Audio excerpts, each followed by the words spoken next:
भाभी हट जाओ सामने से। नहीं हट सकता, बारान आगा ने मना किया है।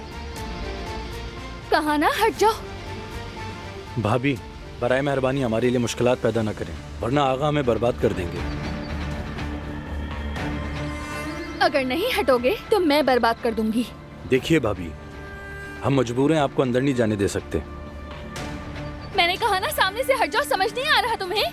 मैं यहाँ जो मालूम करने आई हूँ वो जाने बगैर नहीं जाऊंगी यहाँ से।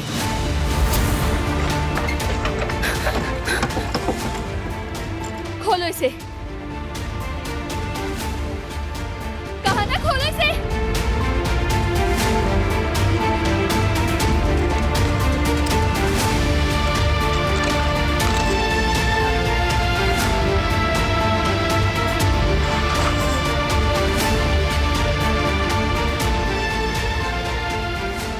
जल्दी आका को फोन करो तुम।